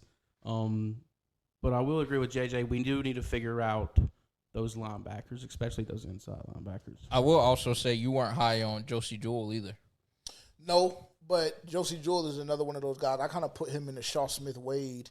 Or are you just saying, like, as it pertains to my assessment with Rose Boom. Yeah, exactly. Okay, well, the difference between Rose Boom and Josie is I wasn't high on Josie just because I hadn't watched him play enough. Rose Boom is different just simply based on the fact that anytime you get a free agent and the previous fan base celebrates when he gets cut, that's alarming to me. That's alarming to me. Now, the film tells me he's very, very good, east to west, like you said. He's mediocre in coverage, and he can tackle well. That's what the film tells me, but I just don't know how that translates. And I just don't. You're referring to the Rams fan base cheering. Correct. Yes, the Rams fan base. Are we giving the Rams fan base like a lot of credit though for being a highly intelligent fan base as it pertains to NFL fan bases around the league? I mean, I'm not going to shoot at their fan base. Like I'm asking like a legitimate question. Like, are we giving them credit for being a highly intelligent fan base? I'm giving them more credit than the intelligence level of the Cowboys fan base. So whatever that means to you, then yes. I mean, that doesn't really. That's completely irrelevant. Like, okay, well, I'm just not gonna sit here and like demoralize a fan base. Like, nigga, is that because we shit on Dak? So we're not intelligent. No, because like transparently, you're like one of the few Cowboys fans that I see consistently shit on Dak, because the majority of them understand that the nigga is a top 8 quarterback. You're right; they're unintelligent. And you don't. Okay, you're right; they are unintelligent. Fair enough. I'm just telling you, like, I'm not just gonna shoot. I'm just not gonna shoot at the Rams fan base, nigga. If you either know if a player is good or bad. Niggas watch enough football and dissect enough film to know if a player is good or bad, and the overwhelming majority of their fan base had a celebratory moment when it was announced that he would no longer be a part of the organization. And I think he did a relatively good job, because it's not like he was a starting linebacker pre the injury that they sustained. Some people just need a change of scenery. So maybe Carolina will. Maybe. You know? I seen a tweet today via Bland that said a lot of people were going to have to issue a lot of apologies to DJ Johnson if he's able to stay healthy this year. I won't be one of those. Yeah. Yeah, I'm not. I don't think that I'm going to be one of those either. The way we slander his name, I don't even know if an apology will even be accepted. Yeah. And you hope it gets to a point to where you have to you ponder the decision to give an apology or not. I really don't give a fuck if it does or not. Okay. Me personally, I do, because I'm not gonna lie. The way I did Bryce first year and a half, I kind of learned my lesson, but not really, because DJ Johnson is still by far one of the worst players in the NFL by far. But I do hope that he takes that next step this year, because I think that can only be beneficial. I'm high on this edge room. I know we had the conversation 2 or 3 weeks ago about not knowing exactly what this room is going to be and not having full confidence in it. I mean, we got Scourt and signed, 4-year deal. The details on that haven't come out yet. He got 95% guaranteed. Good for him. So. Good for him. Round of applause for Nick Scourton, if you don't mind. And all the other second-round picks that did their job, stayed true to what the plan was, I guess, internally, and got their guaranteed money. Yeah, I mean, Roger Goodell called that all owners meeting. Stop fucking off with my money. Yeah. Like, it's very simple. Yeah. Pay the players, or I'm not paying y'all. So 1,000%. Cool. I think that did happen. I think there were a couple of conversations, and eventually we started seeing the owners give in. So 4 years, 95% guaranteed. Don't quote me, but I believe I saw 10.95, and I believe 9.85 was guaranteed. Okay. Don't quote me on that. I'm not mad at that. I haven't seen the numbers, but if that's the number, I'm not mad at that. Because what number pick was he overall? He was. I don't know. Let's check. Early 50s. Some of those second-round draft picks got all their deals guaranteed up to, I believe, pick number 40. So those first 8 picks in the second round all got guaranteed deals, and then just everybody following that did not get fully guaranteed deals, but I believe got 90 to 95% guaranteed deals. Yeah, I think what's his name, McDonald, or whatever his name was, for the 49ers, was the first one of the bunch that signed a contract that was not fully guaranteed. I think his was like 85% guaranteed. I saw a couple of guys, my bad, not to cut you off. I saw a couple of guys taking like 35% guaranteed as well. So that was kind of nasty. I don't think they got their worst, but continue. My bad. No, that was really it. I think from once he was the first domino to fall of the players not accepting 100% guarantee, I think everybody else kind of just got in where they fit in. Yeah, because it's over at that point. Mm-hmm. Yeah, so as soon as the first person, bows out, it's a wrap. Yeah. But I will say I'm very happy with this front office that they were able to get his money. Like I said, shout out to all the second-round picks that held out, did what they needed to do, did what was necessary to get the guaranteed money that they were looking for. To add more context, Nick Scorton was the 51st overall pick in the 2025 draft. So that's probably why you see that 5% guaranteed money missing in that regard. But really high on this room, too. Really high on this room. This room has the potential. Actually, I'm not just gonna jump off a ledge. I'll just say I think that this room has the ability to be very productive, and I think that was a sentiment that I echoed 2 or 3 weeks ago when we had the conversation. I'm higher on Princely than I am on Scorton at this very moment because I just think that Princely got something off in his head a little bit. Like, just the fact that when he get on the phone with Dave, nigga, I'm going to have to crack you in 3 or 4 years, pause. You love that. Yes. Instant arousal. I mean, not even like semi, you know what I'm saying? Like, instant, like, nigga, you going to have to pay me my money. Also, Dave Canales, what took y'all so long to come get me? I love that, too. You like his mentality. I love his mentality. I think I think just based on his motor, I think he's going to be extremely productive. DJ Wanham, something that we hinted at last week, that he is not healthy. So we could be looking at another situation in which DJ Wanham is not ready for the start of the season. I know that the Panthers are saying that, he's going to be ready, he's going to be this and that. Based on the information that we've received, DJ Wanham is not ready. I'm just letting y'all know right now. Y'all know that we always try and bring y'all the news. We always try and break it. If we have if we hear something through the grapevine, we gonna bring it to y'all. DJ Wanham is not ready.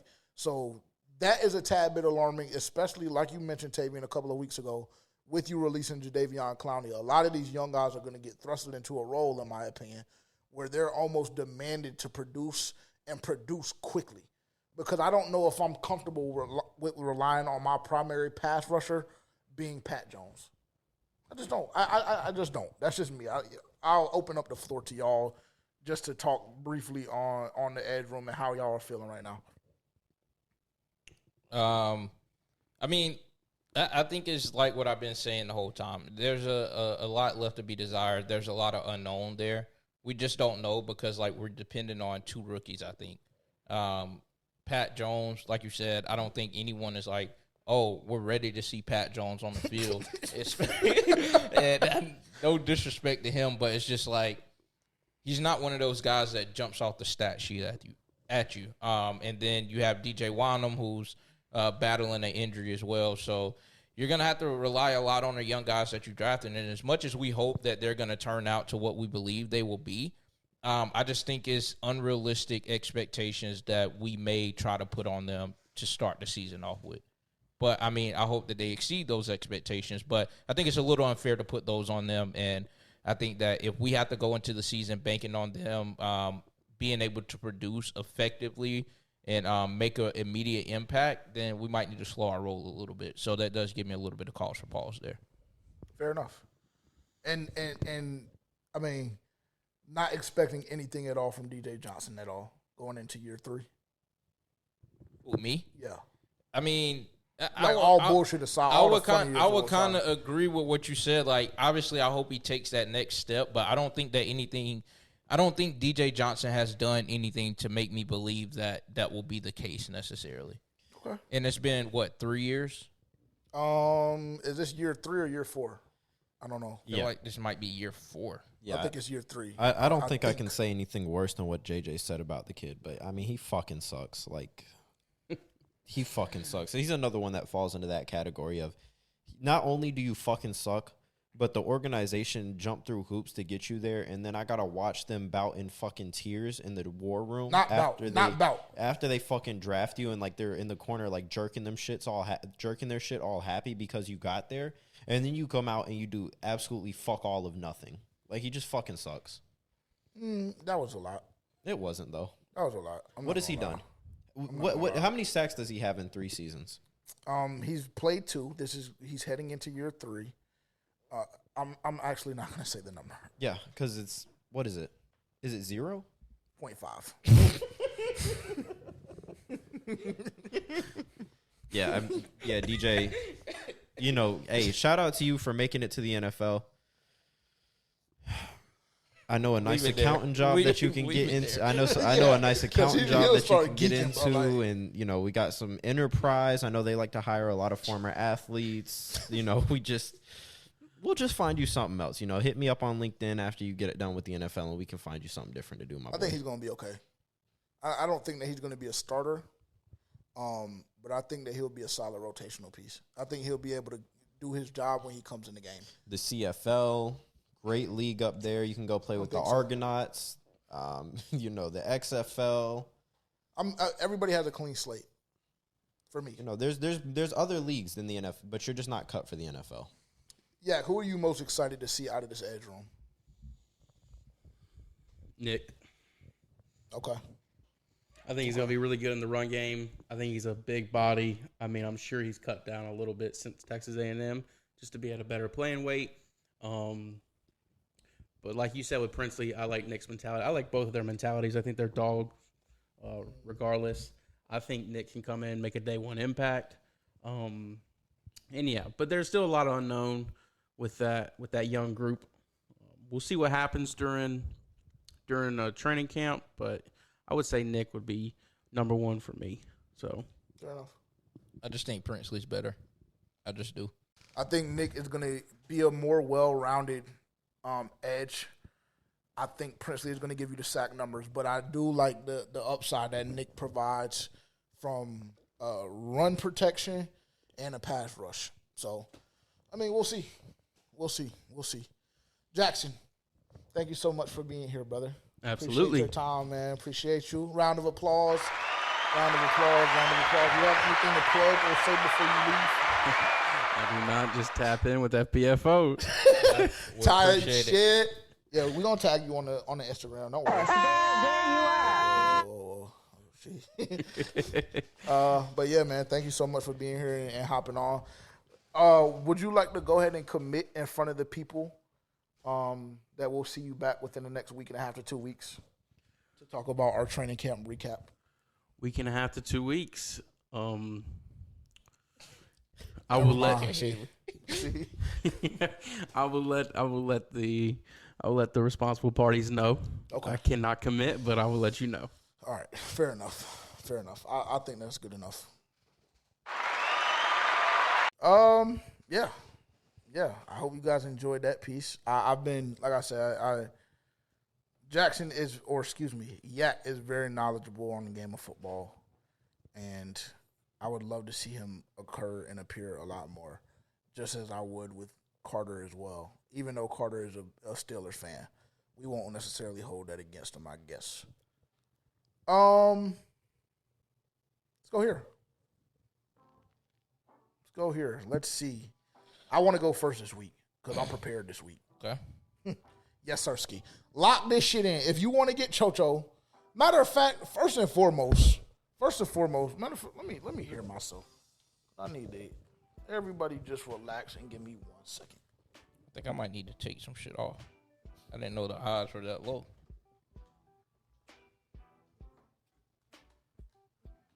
Oh my God. I don't know what the hell is going on with this shit. All right. Yeah. Hold it still? Okay. This week, I can't even. What happened? Pulled the cord out of my hand. Me? Yes, you. The fuck did I do? I'm not hearing nothing. I'm not getting no feedback nowhere.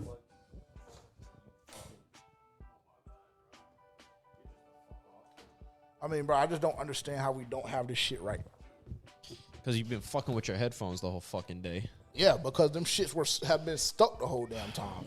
Now, I would like to just note pre-production when I asked this nigga, was his headphones all right? And he said, just fucking go, just fucking go, just fucking go. Yeah, because I didn't want to be here all night. I know Haley has to go to bed. She has to work. I had to get back to my city. And now look. Now we had to stop and take extra time out to fix your fucking headphones. Now, I want to say this. Everybody was shitting and slandering on my name last week. I got to win. So if you want to make some chocho this week, get in with me. It's very simple. It's very simple. It's not confusing. It's not going to take you long to find it. Tonight, both of these games happen tonight. Give me Angel Reese, 12 rebounds. Give me Nafisha Collier to score 20 points. Give me Sophie Cunningham to score 10 points. And give me Sabrina Ionescu for 2 made threes. Very simple. Plus 650. Niggas want juice, so I'm going to give them juice. Cool. Perfect. And if you want to make money, lock it in right now. It's very easy. Rewind back to hear the ticket again. That's all I'm going to say. I can't repeat it again today. All right. I'll go next. New York Yankees against the Blue Jays. Tuesday night? Yep, Tuesday night. Seattle Storm against the Dallas Wings. I have Miami MLS team. I think that's a team Messi plays on, I'm pretty sure. That's happening Saturday. Is it? I think it is. Inter Miami. Sure. Yeah. And then Washington Mystics against the Los Angeles Sparks. Now, that might be the only toss-up. But plus 547. Lock that in. Cool. Very easy, very simple. 2-leg plus 414 for y'all. Boston Red Sox money line versus the Philadelphia Phillies, and the New York Yankees money line versus the Toronto Blue Jays. 2-leg, very simple, very demure, plus 414. Lock it, lock it, lock it. Soft. Cool. Are you going to read Dylan's ticket? Of course. Did he send it to me? He sent it in the chat. You have it? Yep. I think he has Roman Reigns winning. He has a plus 509. I guess this is golf. Sam Burns, top 20, and then Tony Finau, top 20. Plus 509. I have no idea who any of those are, but I guess Dylan does, so. Did you read the second one's last name correctly? Probably not, but, I mean, it is. He did send the pronunciation today. He did. Well, if you could have found that, then you could have found the ticket. Well, I mean, to be honest, I didn't find either one of them. That's why I was just saying, because I know I commented on it when he did it. Well, I do know that. There it is. Y'all go enter that in. Plus 509. He was chatting too much today. I can't find any of his shit. Yeah, it was a lot. It was a lot today. Let's go to this, because we need to wrap up. I'm starving. I'm not going to lie. I'm starving. Finau? Okay, thank you. What did I say? Finau, I think. Yeah, I'm pretty sure I said that. Shout out to Robert Hunt. He just proposed to his girl. I knew this 10 years ago. Sorry for the wait. Lil Wayne voice. Cool. Shout out to him. And of course, actually, never mind. Never mind. Don't even worry about it. You hate so bad, bro. I don't know if you can come to my wedding. It's okay. This is great. Today has to be like rapid fire. And I'm speaking more so to myself than y'all, because y'all don't be giving long answers on Fan Blitz. Rapid fire, let's just go through it, maybe a minute per person. Is Jordan Love a better quarterback comparison for Bryce than Jalen Hurts? Yes. To me, I'm going to say yes, because I believe Jordan Love is better than Jalen Hurts. I do. And I've been seeing this narrative that, you have to go through Jalen Hurts to win the NFC. And though that may be true, it's not that you have to get through Jalen Hurts. It's the fact that you have to get through the Eagles to win the NFC. So I don't know. I understand it, because he has been to 2 Super Bowls. He's won 1 Super Bowl MVP, whatever the case may be. But I think from pure quarterback standpoint, pure quarterback talent standpoint, I personally prefer Jordan Love's game over Jalen Hurts. And so, yes, I believe that is a better quarterback comparison, in my opinion, for Bryce Young. That came from Kid Carter on Instagram. You can go. I don't know what. Well, I'm going to get fucking slandered, because I get accused of being just a Jalen Hurts hater, which might be true in part. But I think Jordan Love has more intangibles than Jalen Hurts when it comes to like the pure play of a quarterback. like JJ knows one thing that I love from a quarterback is like them being able to throw with a variety of arm angles, because I just feel like that adds a lot to a quarterback's repertoire. And I think Jordan Love has displayed that. I also think Jordan Love hasn't had a fair shake at it because his wide receiver core has been really young and very pedestrian. Even though they've invested a little bit into that room, they haven't really been the most reliable. So I would love to see what Jordan Love looks like with a real wide receiver core. Yeah, I would say I would like the Jordan Love Bryce Young comparison more too, even though I said that I would still take Jalen Hurts over Bryce Young. But it's when I'm making this debate, I will say that it's kind of hard for me to keep the accolades out as far as like this guy's a winner. So I think that I could put Jordan Love and Bryce Young more in that same box, even though Jordan Love has theoretically won more than Bryce Young to this point in his career. But I would like that comparison a lot better. Next question, and this would be a question that typically provokes a longer response from me. Well, don't let it. What happens if Bryce has a slow start to the season?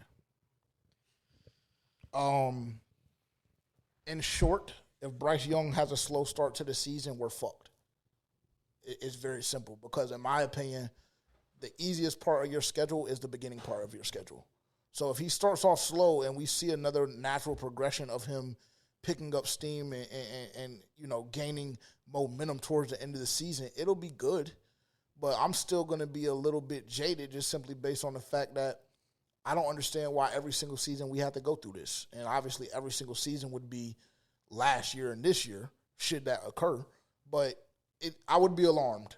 If Bryce Young starts off slow this year with the amount of weapons that we put around him, with the offensive line remaining intact, with us getting better in the running back room, I personally am going to be alarmed. I am. And I mean, obviously, if that is the case, it's going to revamp those conversations again about if this guy is the answer for the franchise moving forward. So, all of that being said, it's in all of our best interests for Bryce Young not to start slow and for us to bare minimum get 2 wins in those first 4 games if we want to see any form of success this season. Long story short, it can't happen. That's very much the simple answer because I think that the success that most people are basing this team to have is based off the fact that Bryce Young is going to be the Bryce Young that for the last couple of games of the season. And they're basing it off this offense being able to put up a lot of points because they know that the defense is something that's still left to be desired. There's a lot of new pieces there. They're coming off being the worst defense in the NFL, so it's like we're banking all of this on the offense. So I think that it just can't happen. Bryce Young can't start off slow. And then, like you said, I think that's going to start bringing up a lot of those conversations again. Yeah, if Bryce Young starts off slow this season, then I have more questions about the team around him. I'm wondering what the fuck else is falling apart, truthfully. So don't fucking respond. This is my response. Yeah, Bryce Young. If Bryce Young, fucking word, if and I Bryce wasn't Young, going you just to had until that you dumbass acknowledged look me. on your face. Well, I looked at my co-host. I had the right to do that. If Bryce Young starts slow, I'm concerned about the offensive line, and I'm concerned about the weapons around him. Because what's going on here? Because not my Bryce. I'm going to get angry. I think we need to move on and get angry. Would you have a problem if I am. I'm trying. You see, right? I'm trying, bro. Because the nigga wants to prolong the episode. But, would you have a problem if Bryce did Super Cam celebration after a rushing touchdown? Yes. Yes. Stick to your jug. Like the little jig that you do, the little that little shit, stick to that. Because Jalen Hurts tried it, and I still want something to happen to him behind it. Yeah. I personally... He buttoned the shirt up. I was there. I wanted to kill him. Yeah, I mean, we were both there. No, he did the Superman shit. Personally, I'd be erect, especially if Cam was in attendance. As a sign of respect, of course. Bryce. Maybe you should sit this segment out today. A lot of these questions are going to provoke longer answers, so we'll go with this one. Ruski, I saw your question about Noah Fant referred to the earlier part of the show when we talked about him. In my opinion, yeah, we absolutely should pursue him because I think that he elevates your room. What is y'all's confidence level in Dan Morgan, 0 to 10, and would it change if he signs a free safety? I'm just going to give a very, very quick answer. I'm going to say my confidence level right now in Dan Morgan is a 7.5. And yes, it would definitely change if we got a team-friendly free safety deal, because I just think that Julian Blackmon is too expensive. So that name doesn't really need to come across to me, because we need to go ahead and start thinking about what's going to happen next year and what other weapons we need to add all throughout the team. So, yeah, 7.5 right now, and yes, it would definitely add more confidence and more to my number if we go out inside another free safety. I'm going to say a 6 or 7. The reason being is because it's like I was happy with the draft. There's a couple things that I would have done differently. And then also it would make me feel a lot better if he went and filled some of the holes that I think that is in dire need, which would be that secondary. But also this is his second year. So he's still in the process of weeding the guys out that he didn't bring in. So I had to cut him a little bit of slack from that, but my confidence level would significantly increase if he went and filled the holes that need to be filled going into the offseason. 7. Scott Fitterer, by the way. Fucking us off. 7. Okay, cool. I think that we should save this one for next week, because this one is what stat line y'all need Bryce to get for him to earn that extension. Nope. Go slow. Go slow. Go slow. Just go out there and keep balling. Yeah, just do your job. Do your job and go win football games. I can't extend a nigga that only has 4 or 5 wins on his body. I just can't. I mean, that's just me. I'd extend you now, Bryce. Don't worry. I bet you would. I bet you would. If they don't want you in Carolina, I know a team that'll take you. No, I want him in Carolina. I have confidence in him, but I mean, he has to do more. We're skipping 2 minutes today. I don't know if y'all had one prepared or not. Oh, God, I did. I was about to air Jerry's bitch ass out, because we just reported to training camp, and he just, every time shit goes smooth, he just got to, pour some gasoline on a fucking open flame. What did he say this time? I think he threw shots at Dak, he threw shots at Micah, and he threw shots at Trayvon Diggs. Well, I don't blame him. He's been doing the same thing for 50 years. Yeah, I don't. You just give it a right. And it's not give it a break. Y'all, them niggas ain't producing. They're not producing championships. They're not producing divisional titles. They're not producing playoff wins. So, yeah, unfortunately, everybody's on high alert. I have too much money invested in this shit for niggas to keep dicking off. And he's about to croak. And I'm about to croak. There's just a way that you go about it, man, and I just don't feel like he handled it properly. He's never done that, though. I was about to say he's never handled it properly. I know, but I just get tired of it at a certain point. Like, nigga, you've done everything right all off season. You've made the right moves. You've brought in the right people. Just let them do their fucking job. And then here you go. This is time. This is his time to shine. Literally, when the season starts, that's when his time to shine. He starts getting into the media. They start asking him questions. They said, "Would you ever consider stepping down?" He said, "For less than a second, I considered it." Yeah, the fuck? Imagine y'all niggas telling me to step down, and I done created one of the most storied franchises in history, and made a deal with the devil and sold my soul for my last ring. Yeah, cool. Why the fuck would I step down? I'm going. I mean, it's over with for me anyway. So yeah, cool. But I mean, you still kind of got your 2 minutes in right then a little bit. I'll save it for next week. Yeah, just save it. Just save it. I mean, you won't. You'll be on to something next. Something. Well, I'll probably be on Joe next. My next 2 minute might be on Joe. All right. Before any more fellatio starts going on, we're going to go ahead and end the episode. We appreciate you guys significantly for being here. Make sure to like, comment, subscribe, turn that bell notification on before you guys leave. Shout out to our winner, Desmond Kaniga. Is that, what is it? Zaniga. Shout out, long story short, shout out Dez for winning our FPFO Road Game Experience giveaway. Super excited to go party with you on the road in Phoenix. And yeah, appreciate you guys again.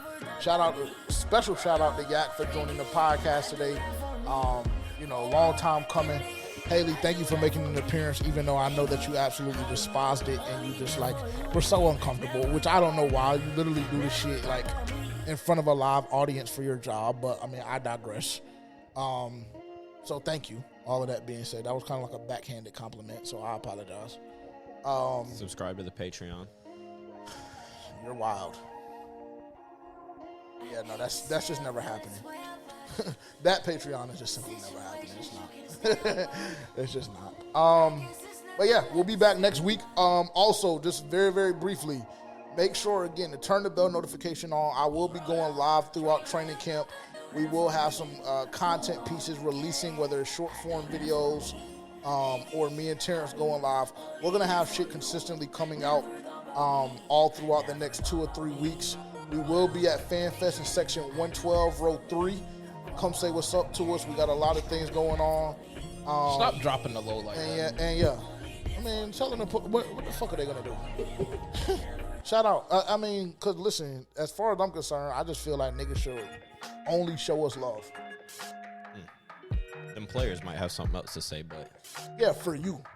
Me and you have done a phenomenal job at not talking crazy. Me. No, me as well. Me as well. This nigga gets on the mic and just say, he fucking sucks. He fucking sucks. He fucking sucks. DJ Johnson does fucking suck. See? I'll tell him. And what did I say? I'll tell DJ to his fucking face that he sucks. Nigga, you fucking suck. Now what? As long as you're able to deal with those repercussions, I want no problem with him. I done seen him a couple times. A big bitch. He gonna put his hands on me because I say he sucks? He might. And to be honest, you will be pussy if you file a lawsuit against him. File a lawsuit? Yeah. I'm gonna just come find the bitch in Charlotte. I'll handle it myself. Thank y'all for tuning in. Only